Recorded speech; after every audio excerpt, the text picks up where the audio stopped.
Metal carbonyls പറ്റി നമ്മൾ പറഞ്ഞുള്ളത് just carbonyls carbon monoxide compounds. നമ്മുടെ ഡിഗ്രി ക്ലാസ് മുതൽ കഴിഞ്ഞ സെമസ്റ്ററിൽ വിശാലമായിട്ട് പഠിച്ചിട്ടുണ്ട്. കാർബൺ മോണോക്സൈഡിന്റെ ബോണ്ടിങ്ങിന്റെ പ്രത്യേകതകൾ, ബാക്ക് ബോണ്ടിങ്, ഇതെല്ലാം പഠിച്ചു കഴിഞ്ഞാൽ. എന്നാലും ഒന്നുകൂടി നമ്മൾ വീണ്ടും അതിലേക്ക് വരാം. കാരണം അതാണ് അതിന്റെ ഏറ്റവും പ്രധാനപ്പെട്ട പോയിന്റ്. ആ ബാക്ക് ബോണ്ടിങ്ങുമായി ബന്ധപ്പെട്ട എല്ലാ കാര്യങ്ങളും നമ്മൾ എക്സ്പ്ലെയിൻ ചെയ്യുമ്പോൾ അതാണ് ഉപയോഗിക്കേണ്ടി വരിക. നമുക്കറിയാം, carbon monoxide molecule has the molecular orbital configuration of a 1 sigma, 2 sigma with 2 electrons. Then we have a 1 pi with 4 electrons and the 3 sigma with 2 electrons. 12 4 10 ഇപ്പുറത്തെ 4 ഉണ്ടാകും. വണ്ണസിലും ടൂസിലുള്ള ഇലക്ട്രോൺസ് ഉണ്ടാവും അല്ലേ? വണ്ണസിലും ടൂസിലും വണ്ണസും കൂടി ചേർന്ന് സിഗ്മ വണ്ണസും സിഗ്മ സ്റ്റാർ വണ്ണസും നമ്മൾ പറയും. ഇതെന്താണ് ശരിക്കും പറഞ്ഞാൽ? സിഗ്മ 2s ആണ്. ഇതെന്താണ്? സിഗ്മ സ്റ്റാർ 2s ആണ്. ഇതെന്താണ്? പൈ 2px പൈ 2py ആണ്. ഇത് സിഗ്മ 3s ആണ്. ഇതാണ് നമ്മൾ പഴയ നൊട്ടേഷൻ നമ്മൾ സാധാരണ ഉപയോഗിക്കാറുണ്ട്. എന്തായാലും ശരി, ഇതിന്റെ ബാക്കിലുള്ള 4 ഇലക്ട്രോൺസ് നമുക്ക് സിഗ്മ വണ്ണസും സിഗ്മ സ്റ്റാർ വണ്ണസും അത് നമ്മൾ ഇതിൽ ഉൾപ്പെടുത്തിയിട്ടില്ല. കാരണം ഇത് ബോണ്ടിങ്ങിൽ വരുന്ന കാര്യമായിട്ട് പ്രശ്നമില്ല. അപ്പൊ ഇവിടെ ശ്രദ്ധിക്കുക, ഇതാണ് നമ്മുടെ കാർബൺ മോണോക്സൈഡിന്റെ molecular orbital picture. And we can see that അതിന്റെ അടുത്ത് വരുന്നതാണ്. അതിന്റെ അടുത്ത് വരുന്നത് 2 പൈ ആണ്. then comes 4 sigma. ഈ 2 പൈ എന്ന് പറഞ്ഞ യഥാർത്ഥത്തില് this is a pi star 2px. നമ്മുടെ പഴയ കൺസെപ്റ്റില് pi star 2py ആണ്. ഇതെന്താണ്? ഇത് സിഗ്മ സ്റ്റാർ 3s ആണ്. ഇവിടെ വരെയാണ് ഇലക്ട്രോൺസ് ഉള്ളത്. ഇവിടെ നേരത്തെ 4 ഇലക്ട്രോൺസ് അങ്ങോട്ട് പോയിട്ടുണ്ട്. സിഗ്മ വണ്ണസിൽ സിഗ്മ സ്റ്റാർ വണ്ണസിലുള്ള ഇലക്ട്രോൺ കാണുന്നുണ്ട് നമ്മുടെ. പിന്നെ എന്താണ്? സിഗ്മ 2s 2 2 4, ഇവിടുത്തെ 4 കൂടി 4 6 8 12 14. കാർബൺ മോണോക്സൈഡില് 6 8 14 ഇലക്ട്രോൺസ് ഉണ്ട്. So the highest occupied molecular orbital ആരാണ്? is the 3 sigma orbital and the lowest unoccupied molecular orbital is the 2 pi orbital. or നമ്മൾ പറയ pi star 2px രണ്ട് ഇക്വലന്റ് അല്ലെങ്കിൽ 2 ഡിനോമിനേറ്റർ ഓർബിറ്റൽസ് ഉണ്ട്. എന്തായിട്ട്? lowest unoccupied molecular orbital and the highest occupied molecular orbital is 3 sigma. And we have seen that both these orbitals have their main lobes mainly concentrated on carbon atom. Carbon monoxide വളരെ പ്രത്യേകതയുള്ള ഒരുപാട് പ്രത്യേകതയുള്ള molecule carbon monoxide. Carbon monoxide has the strongest ever bond between two atoms. രണ്ട് ആറ്റങ്ങളുടെ ഏറ്റവും strongest non bond exist ചെയ്യുന്നത് carbon മോണോക്സൈഡിലാണ്. നൈട്രജനെക്കാളും കൂടുതൽ stable ആണ് CO. Nitrogen വളരെ സ്റ്റേബിൾ ആണ്. മാത്രമേ അതിന് ഏറ്റവും സ്റ്റേബിൾ ആയ ഒരു ബോണ്ടാണ് കാർബൺ ഓക്സൈഡ് ഉള്ളൂ. അതിനേക്കാൾ സ്ട്രോങ് ആയ ബോണ്ട് ഇല്ല എന്ന് തന്നെ പറയാം. Strongest non bond between any two atoms is that between carbon and oxygen. And when you compare carbon and oxygen is more electronegative. But its molecule is polar, and we can say that the negative end is on the carbon atom, not on the oxygen atom. That is due to the speciality of this type of bonding. This sigma bondum, 2 pi bondum കൂടി ചേർന്ന് donor acceptor bond ഒക്കെ ആയിട്ട് അവസാനം വരുന്നത് ഇവിടെ negative ചാർജും ഇവിടെ positive ചാർജും ആണ്. ഇത് പോളാർ മോളിക്യൂൾ ആണ്. and the carbon atom bears the negative end of the type. We usually expect oxygen because oxygen is much more electronegative than carbon. It is 2.5. this is around 3.5. അത്രയും വ്യത്യാസമുണ്ട്. എന്നാലും ഇവിടെയാണ് ഇതിന്റെ negative end വരുന്നത്. We compare the similar thing, carbon monosulfide. We can see that here the positive end, here it is the negative end. Okay, പറയണ്ട. Carbon monoxide negative end ആണ്. പിന്നെ ഞാൻ പറഞ്ഞ പ്രത്യേകം എന്താണ്? the HOMO and LUMO both are mainly their lobes mainly concentrated on carbon atom. ഇതിന്റെ electron density പ്രധാനമായിട്ടും ഉൾക്കൊള്ളുന്നത് കാർബൺ ആറ്റത്തിലാണ് മനസ്സിലാക്കുന്നത്. Mainly concentrated on the carbon atom. The same is the case with the LUMO, that is the pi orbital. That also has their lobes mainly concentrated on the carbon atom. And these are the orbitals which are made use of in bonding with any transition metal. This is the HOMO with a pair of electrons, that is a filled orbital, and this filled orbital will overlap with the empty orbital. നമ്മൾ പല പ്രാവശ്യം കണ്ടിട്ടുണ്ട്, വീണ്ടും പറയുന്നതിൽ വിഷമമുണ്ട്, നിങ്ങൾക്ക് വിഷമമുണ്ടാവും, സാറിന് കേട്ടിരിക്കുക. Because we see that this is an empty metal orbital. നമ്മുടെ സാറിന് നമ്മുടെ കൺസെപ്റ്റില് ഒരു ഹൈബ്രിഡ് ഓർബിറ്റൽ, ഇപ്പോൾ ഒരു octahedral complex ആണ്, ready to sp3 orbital, tetrahedral helical കേസിലും ഒരു sp3 orbital, അതായത് വേക്കന്റ് ആണ്. ആ വേക്കന്റ് ഓർബിറ്റൽ മെറ്റൽ വേക്കന്റ് ഓർബിറ്റലും കാർബൺ മോണോക്സൈഡിന്റെ ഫീൽഡ് ഓർബിറ്റലും, that means it is a donation from the part of the ligand towards the metal, and that is a sigma bond, and we call it a ligand to metal sigma bond. And also understand that this is a very weak bond actually, because carbon monoxide is a poor sigma donor. It is not a good sigma donor, it is a poor sigma donor, so it is a very weak bond is formed actually. ഇത് കാണുന്ന വരുന്നില്ല, നമ്മൾ വിശാലമായിട്ട് കാണിച്ചുകൊണ്ടാണ്. ഈ ബോണ്ടിനെ reinforce ചെയ്യുന്നത്, strengthen ചെയ്യുന്നത് എന്താണ്? യഥാർത്ഥത്തിൽ ബാക്ക് ബോണ്ടിങ് ആണ്. ബാക്ക് ബോണ്ടിങ് എന്ന് പറഞ്ഞാൽ നേരെ തിരിച്ചെന്താണ്? മെറ്റലിൽ നിന്ന് ലിഗാൻഡിലേക്ക്. ഇത് പോസിബിൾ ആവുന്നത് എന്തുകൊണ്ടാണ്? Because these pi orbitals, 2 pi orbitals are actually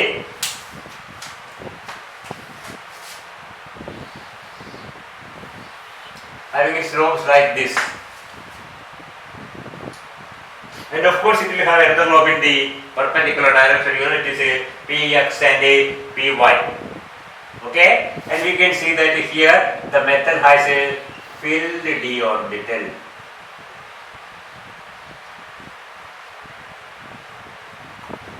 This is a filled metal d orbital overlapping the empty ligand pi orbital, leading to the metal to ligand pi bond. This pi bond are because the overlap is like this, ഇവിടെ എന്താ പോലെ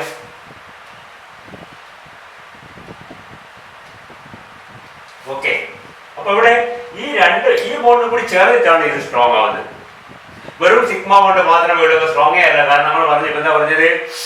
Yes, carbon monoxide is a poor sigma donor, but it is a good pi acceptor. So once it accepts electron through the pi bond, we can say this carbon becomes electron rich, which makes this donation much more stronger. ഇതുള്ളത് കൊണ്ട് ഇത് strong ആവുക. അതിനാണ് നമ്മൾ എന്ത് പറയുന്നത്? synergistic effect or synergic effect, synergism in the metal carbon bonding in metal carbonyls. Carbonyls മാത്രം മറ്റു പല കേസുകളും കാണാം. നമ്മൾ കാർബണൈൽസിനെ പറ്റി പറയുന്നത് അത് പറയാൻ മാത്രമേ ഉള്ളൂ. synergism, mutually strengthening effect. See, carbonyls are usually formed by metals usually in the very low oxidation state, usually in the zero oxidation state, in many cases in negative oxidation state, and a few cases either in +1 oxidation state, not a higher than that. വളരെ കുറവാണ്. സാധാരണഗതിയിൽ metal complex ഫെറോസൈനോടൊക്കെ form ചെയ്ത് iron-2 ആണ്. നിക്കലും സിങ്കും ഒക്കെ +2 +3 complex ഒക്കെ form ചെയ്തിട്ടുണ്ട്. Platinum ഒക്കെ +4 complex form ചെയ്തിട്ടുണ്ട്. ഒരിക്കലും കാർബണൈൽസിന്റെ കേസിൽ ഈ പറഞ്ഞ ഹയർ ഓക്സിജൻ സ്റ്റേറ്റ്സ് കാണുന്നില്ല. കാണുന്ന മിക്കവാറും സീറോ, നെഗറ്റീവോ, അപൂർവമായിട്ട് ഓവറായിട്ട് മാത്രം പോസിറ്റീവ് തന്നെ ഒരു പോസിറ്റീവ് കണ്ടോ. അതാണ് generally you can see the metal atoms in zero or usually zero എന്ന് പറയണ്ട, very low oxidation state form stable carbonyls. So stable carbonyls are formed by transition metal ions, transition metal atoms in very low oxidation state. Why? Because in low oxidation state metal atom is electron rich, so that it can participate in back donation. Only when the metal atom is electron rich, then it can donate electrons back to the carbon monoxide ligand. Only that will make the bond stronger. That means metals usually in low oxidation state only can form stable carbonyls. മനസ്സിലായോ? മെറ്റലിന് കൂടെ metal electron rich ആയിരിക്കും. മെറ്റലിന് back donation കൂടെ electron കൂടുതൽ കൊടുക്കാൻ പറ്റുമോ? അങ്ങനെ കൊടുക്കാൻ പറ്റിയാൽ മാത്രമേ ഈ ബാക്ക് ബോണ്ടിങ് സ്ട്രോങ് ആവൂ. ഈ ബാക്ക് ബോണ്ടിങ് സ്ട്രോങ് ആയാൽ മാത്രമേ ഈ ബോണ്ട് സ്ട്രോങ് ആവൂ. അല്ലാതെ വെറുതെ ഒരു ഡോണർ ആക്സെപ്റ്റർ ബോണ്ട് നമ്മൾ അക്വസ് അല്ലെങ്കിൽ അത് വാട്ടർ കോംപ്ലക്സിലുള്ള പോലെ ഒരു ഡോണർ ആക്സെപ്റ്റർ ബോണ്ട് മാത്രമേ ഉള്ളൂ എങ്കിൽ അത് കാർബൺ മോണോക്സൈഡ് കോംപ്ലക്സ് ഇത്രയും സ്റ്റേബിൾ ആവില്ല. Because carbon monoxide is a very poor donor. But we have seen in the spectrochemical series, we have seen that carbon monoxide is a very very strong ligand. It comes almost at the extreme end of the spectrochemical series. That means it's a very strong. Why it forms strong bonds? Because of this type of bonding. And this type of bonding is very very crucial in the case of a carbon monoxide. Many of the properties of metal carbonyls, if you want to explain, you will have to look into this. ഈ വഴിക്കാണ് നമ്മൾ മിക്കവാറും എല്ലാ പ്രോപ്പർട്ടീസും മിക്കവാറും explain ചെയ്യാൻ പറ്റുന്നത് carbonyls. Okay, അപ്പൊ ഈ ബോഡി കൃത്യമായിട്ട് മനസ്സിലാക്കുക. Okay, and also understand that നമ്മുടെ സിലബസ് പറഞ്ഞിരിക്കുന്ന മെറ്റൽ കാർബണൈൽസ് ആദ്യം പറഞ്ഞിരിക്കുന്ന different modes of bonding of carbon monoxide എന്നാണ്. ഡിഫറെന്റ് മോഡ്സ് എന്ന് പറഞ്ഞാൽ carbon monoxide can act as a terminal CO or as a bridging CO which bridges two metal atoms and in some cases three metal atoms. Metal carbonyls carbon monoxide മൂന്ന് type of ligand ആയിട്ട് ഒന്നെന്താണ്, ഒന്ന് terminal CO എന്ന് പറയും,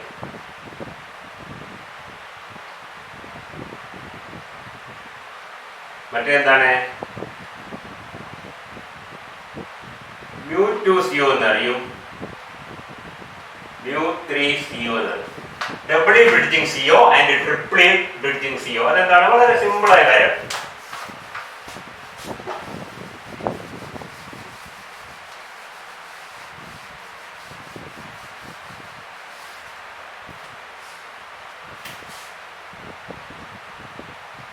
example എടുക്കാം, carbon cobalt.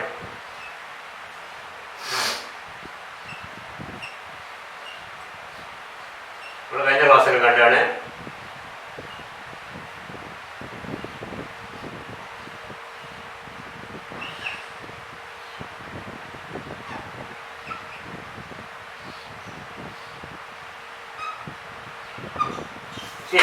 this is the structure of a dicobalt octacarbonyl CO2 COH, and we can see that in this there are 8 carbon atoms, of which 6 are like 1, 2, 3, 4, 5, 6. These are the terminal COs. These are terminal, these are terminal, or this is terminal, this is terminal, this is terminal, this is terminal, whereas this is a doubly bridging CO or mu2CO because it bridges between two carbon cobalt atoms. See, we have mentioned earlier that these two cobalt atoms are already bonded together by a metal-metal bond, and a carbon monoxide by itself cannot connect two metals. രണ്ട് metal connect ചെയ്യാൻ സ്വന്തമായിട്ട് കഴിയില്ല, നേരത്തെ connected ആയിരിക്കുന്ന മെറ്റലുമായിട്ടാണ് ഈ carbon monoxide bridge form ചെയ്യുന്നത്. So it acts as a bridge between two metal atoms, in this case mu2, and there are cases in which ഏതെങ്കിലും iron വന്നിട്ട് ഇങ്ങനത്തെ 3 അയൺ ഉണ്ടാവും. These 3 ions are connected together like this, and there is a CO ligand. There is a CO ligand, yes, which bridges like this. All the 3 metal atoms are bonded to CO, and you can see that this is a mu3CO triple bridging CO. അപ്പോൾ 3 type terminal CO. ഇതൊക്കെ terminal ഒന്നുമില്ല, വെറുതെ simple ആയിട്ടുള്ള NiCO4 എന്ന് പറഞ്ഞാൽ എന്താണ്, all these are considered as a terminal COs. അതിന്റെ അപ്പുറത്തേക്കൊന്നുമില്ല, അതുകൊണ്ടാണ് ടെർമിനൽ എന്ന് പറയുന്നത്. മനസ്സിലായില്ലേ? all these are Fe2CO, mono nuclear കാർബണൈൽസിലൊക്കെ mono nuclear carbonyls. Examples NiCO4, FeCO5, CrCO6. All these COs are alike and they are all called a terminal CO ligands. Whereas there are CO ligands which forms a bridge between two metal atoms. These metal atoms are already bonded together by a metal-metal bond. In Fe2CO9 നമ്മൾ structure കണ്ടിട്ടുണ്ട്. Fe3CO12, CO3CO12 ഇതുപോലെയുള്ളതിലൊക്കെ there are carbon monoxide ligands which seems to connect together two metal atoms, or which seems to donate towards both the metal atoms simultaneously. Okay, and if there are only two, we say it is a mu2 carbon monoxide ligand, mu2CO ligand, or it is a doubly bridging carbon monoxide. And there are some other cases where 3 metal atoms are bonded together, or carbon monoxide forms a bridging is bonded, seems to bonded together 3 metal atoms. Again, these metal atoms are bonded together by some other bonds. Okay, that is a mu3CO. And it is not easy to explain such type of bonding. ഇതിൽ എങ്ങനെയാണ് ആർക്കാണ് എത്രയാണ് എങ്ങനെ ഏതൊക്കെ ഓർബിറ്റിൽ എങ്ങോട്ട് പോകുന്നൊക്കെ explain ചെയ്യാൻ വളരെ ബുദ്ധിമുട്ടാണ്. അതിനെപ്പറ്റി നമ്മൾ ബോധിക്കേണ്ട ആവശ്യമില്ല. നമ്മുടെ പ്രധാന പോയിന്റ് എന്താണെന്ന് വെച്ച് കഴിഞ്ഞാൽ if it acts as a bridge between 2 or 3 metal atoms, you can see that the proportion of electron density that flows into the antibody. ഒരു കാര്യം മനസ്സിലാക്കുക, ഈ കാർബൺ മോണോക്സൈഡിനാകെ 2 ഇലക്ട്രോൺസ് മാത്രമേ അതിനകത്ത് മാറ്റി കഴിഞ്ഞാൽ 3 സിഗ്മയിലുള്ള 2 ഇലക്ട്രോൺസ് മാത്രമേ കൊടുക്കുള്ളൂ. ഈ 2 ഇലക്ട്രോൺസ് ഉപയോഗിച്ചിട്ടാണ് എല്ലാ അഭ്യാസവും നടത്തുന്നത്. അത് ടെർമിനേറ്റ്സ് ആവാൻ കുഴപ്പം 2 ഇലക്ട്രോൺ 2 ഇലക്ട്രോൺ ഡോണർ. ഇവിടെയും this CO is considered as a 2 electron donor towards a S. Both CO. That means each CO gets only half of it. അല്ലാതെ ഓരോ സിഒനെ കുറിച്ച് ഈ വര നമ്മൾ പറഞ്ഞ പലപ്പോഴും ബുക്കിലൊക്കെ കാണാം. The line shown does not actually represent exact bond order. The line shown like ബുക്കിൽ ടെസ്റ്റിൽ കാണാം പലപ്പോഴും ഇത് പ്രത്യേകിച്ച് ഓർഗാനോ മെറ്റൽസിലൊക്കെ ടെസ്റ്റ് വരുമ്പോൾ മനസ്സിലാവും. The line shown does not actually ഇത് കെമിക്കൽ ബോഡികളൊക്കെ കാണാം റെപ്രസെന്റ് ദ ആക്ച്വൽ ബോണ്ട്. നമ്മൾ നൈട്രേറ്റ് ഒക്കെ ചിലപ്പോൾ ഇങ്ങനെ ചെയ്തു ഇങ്ങനെ മാത്രമേ ചെയ്തു എന്ന് പറഞ്ഞാൽ എന്നോ സിംഗിൾ ബോണ്ടാണെന്നോ അർത്ഥമില്ല. അതാണ് പറഞ്ഞത് ആക്ച്വൽ ബോണ്ട് ഓർഡർ കാണിക്കുന്നില്ല, അതുമായിട്ട് കണക്ഷൻ ഉണ്ടെന്ന് മാത്രമേ കാണിക്കുന്നുള്ളൂ. ഇതൊക്കെ ആക്ച്വൽ ബോണ്ട് ഓർഡർ ആണെങ്കിലും some of the lines may not represent the actual bond order. That means actually these two together constitute one bond or pair of electrons because carbon monoxide is not expected to donate more than 2 electrons. ഇപ്പോൾ കൊടുക്കുന്നത് 2 പറ്റൂ, പക്ഷെ കിട്ടുന്നത് പല മെറ്റലുകളുണ്ട്. there is every possibility of its or the carbon monoxide accepting more electron density if it is connected or if it is bridging more than 1 atoms. പറഞ്ഞ മനസ്സിലായോ? അപ്പോൾ ബ്രിഡ്ജിങ്ങിൽ കൂടി കൂടുതൽ ഇലക്ട്രോൺ ഡെൻസിറ്റി അതിന്റെ അവിടത്തേക്ക് വന്നത് ആന്റി ബോണ്ടിങ് ഓർബിറ്റിലേക്ക് പോകുന്നുണ്ട്. നല്ല പ്രത്യേകത. അപ്പൊ 3 ടൈപ്പ് ബോണ്ട്സ് ഉണ്ട്. ഒന്ന് ടെർമിനൽ CO, മറ്റേത് μ2, മറ്റേത് μ3. ക്ലിയർ? നമ്മുടെ മെറ്റൽ ക്ലസ്റ്റേഴ്സ് ഒക്കെ കഴിഞ്ഞ പ്രാവശ്യം ഒരുപാട് സ്ട്രക്ചേഴ്സ് കണ്ടായാലും ഇങ്ങനത്തെ μ3 കാർബൺ മോണോക്സൈഡിലേക്ക് തന്നെ കാണാൻ പറ്റും. ഇല്ലേ? ഇനി നമ്മൾ പറഞ്ഞു വരുന്ന പോലെ എന്താ വെച്ചാൽ തിരിച്ച് നമ്മൾ ഇതിലേക്ക് തന്നെ വരികയാണ് വീണ്ടും.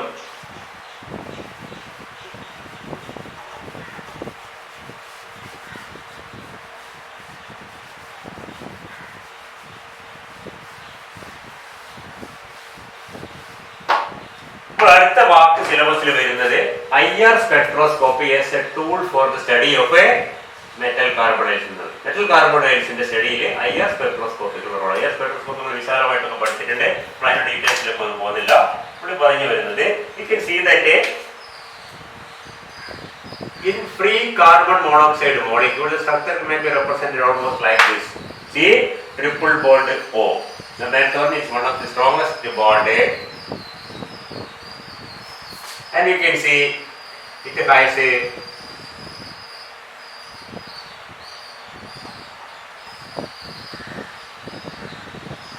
new CO of a 2143 inverse centimeter and carbon monoxide IR stretching frequency of stretching frequency is a 2143 inverse centimeter.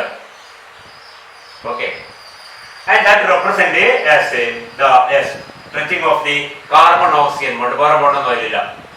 And it's a strong bond we can say, and the value is very high. And suppose this bond, ഈ ബോണ്ടിലുള്ള carbon monoxide ഒരു മെറ്റലുമായിട്ട് bond ചെയ്യും. ശ്രദ്ധിക്കുക, ഒരു മെറ്റലുമായിട്ട് bond ചെയ്യും. എന്താ ഉണ്ടാകുന്നത്? ഇതിന്റെ bonding ഓർബിറ്റിൽ നിന്നുള്ള ഇലക്ട്രോൺസ് ഇങ്ങോട്ട് പോകുന്നു. അത് വലിയ പ്രശ്നമൊന്നുമില്ല. ഏത് ഓർബിറ്റിലാണത്? That is the 3 sigma orbital. And we can see that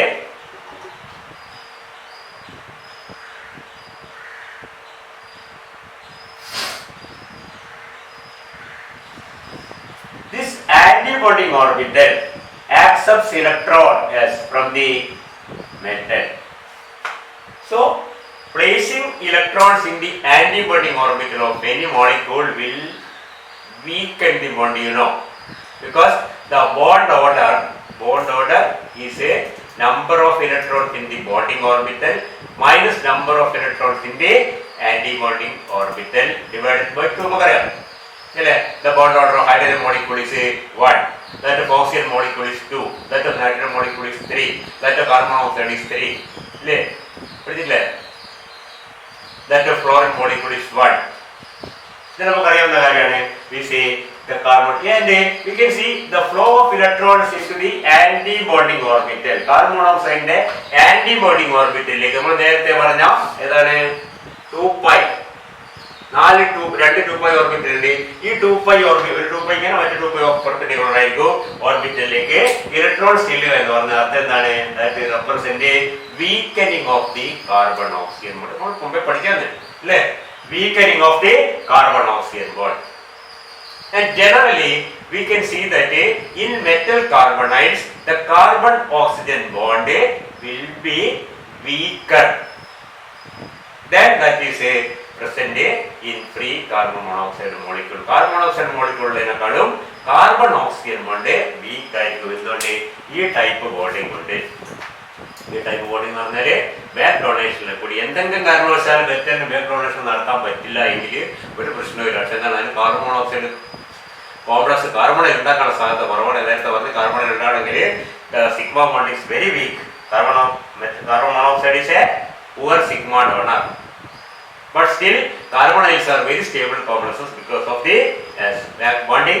And back bonding ile kudi sedika vaakku nammal nerthe varthirunde back bonding kudi carbon monoxide acts as a electron acceptor, and electron acceptors are in Lewis sense called acids, and we say such ligands are pi acid. Namukku nerthe parnja vaakku onnu pi acid ligands or pi acceptor ligands. See, the ligands are usually donors, but some of the ligands can act as acceptors through back bonding or pi bonding, and such ligands are called pi acceptor ligands. കുറച്ചൊരു scientific term ആയിട്ട് നമ്മൾ എന്ത് പറഞ്ഞു? pi acid ligands എന്ന് പറയും.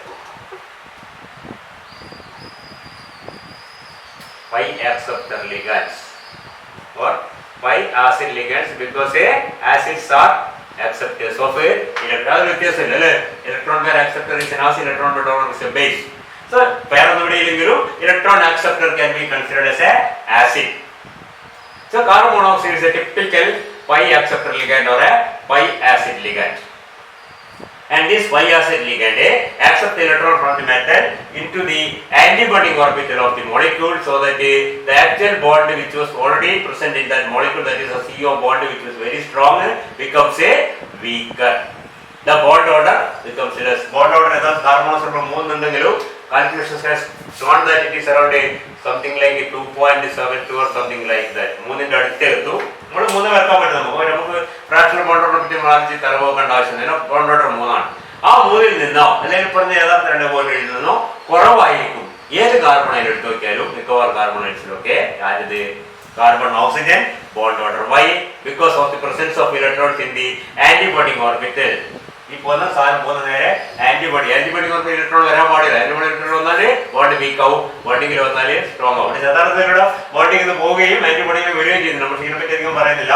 Can see that this causes a decrease in the bond order, and we can see that the bond order decrease or bond strength decrease is immediately reflected in two things. One is the bond length, other one is the infrared stretching frequency, nu CO. ഇത് രണ്ടിലാണ് reflect ചെയ്യുക.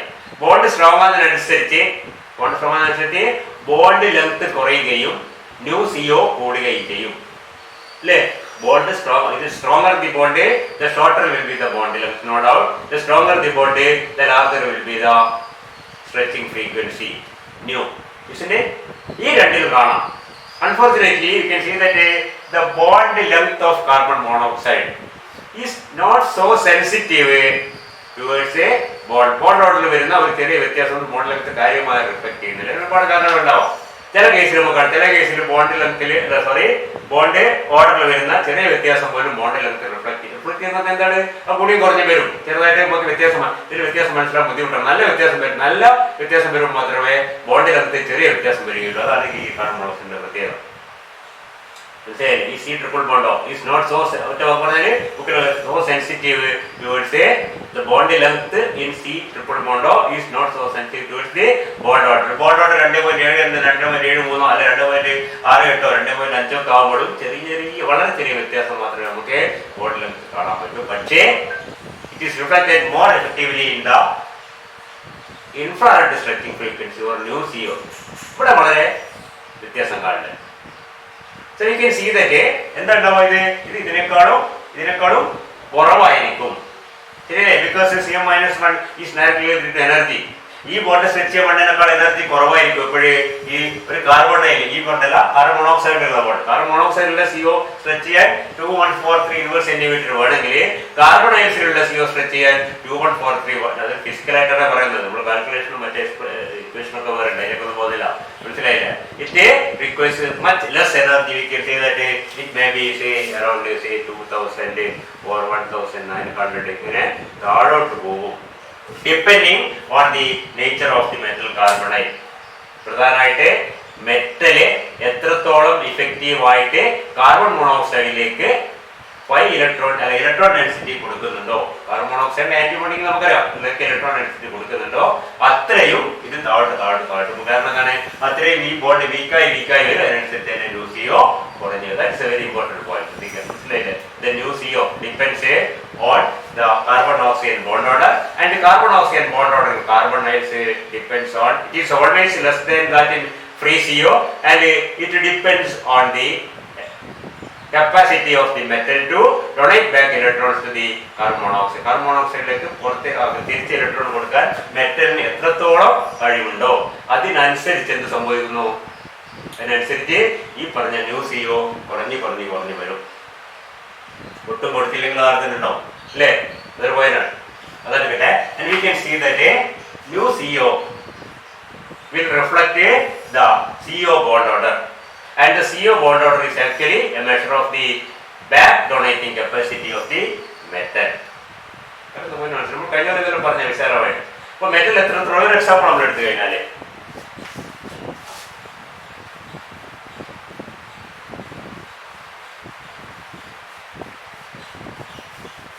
if you consider a series of isoelectronic species, titanium, vanadium, chromium, manganese.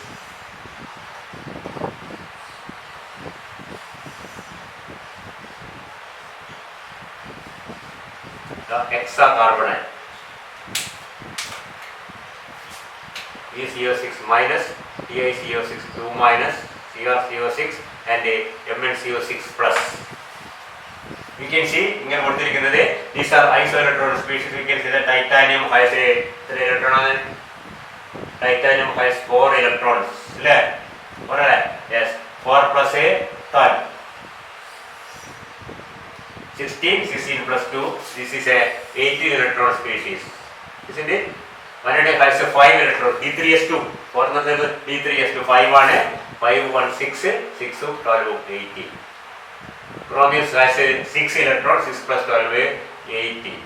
Manganese has a 7 electrons. 7 plus 12 90. Plus charge in there, that also comes to 80.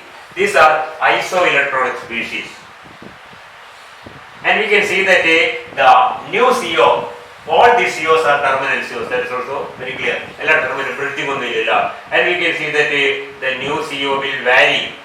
Definitely will vary, and we can see that that is the minimum in this case and a maximum in this case. Is it clear? Why it is minimum? Because you can see that here titanium metal is in the -2 oxidation stage. Titanium metal oxide, carbon oxide നമുക്കറിയാം, titanium oxidation -2 എന്ന് പറഞ്ഞാൽ that is very low. The lower the oxidation state, the better donor is the metal, no doubt. അപ്പോൾ പരമാവധി electron density തിരിച്ച് carbon monoxide കൊടുക്കുക. ഇത് കാരണം അതിന് ഇഷ്ടംപോലെ ഇലക്ട്രോൺ ഡെൻസിറ്റി, കാരണം മെറ്റൽ 0 അല്ല, -1 അല്ല, -2 ആണ്. -2 ആകുമ്പോൾ it's A very good donor, and it back donates electrons to a great extent to carbon monoxide. That makes the bond weakest. That makes this a new CO. Yes, new CO the shortest. അത് English കാരണം എന്താണ്, ഇവിടെ വരുമ്പോൾ എന്താണ്, vanadium carbonate പക്ഷെ ഒരു negative ചാർജേ ഉള്ളൂ. ഇതിനെ അപേക്ഷിച്ച് അത്ര നല്ല ഒരു ഡോണർ ആയിരിക്കില്ല. സൗകര്യം നല്ല ഡോണർ തന്നെയാണ്, ഇലക്ട്രോണിക് സിസ്റ്റംമാരെ കൊടുക്കും. പക്ഷെ ഇതിന് അത്ര വരില്ല എന്ന് പറഞ്ഞാൽ കുറച്ചുകൂടി സ്ട്രോങ് ആയിരിക്കും കാർബൺ ഓക്സിജൻ ബോണ്ട്. ഇവിടെ carbon oxygen bond weakest carbon oxygen, അത് ശ്രദ്ധിക്കുക, മാറിപ്പോരുത്. Carbon oxygen bond is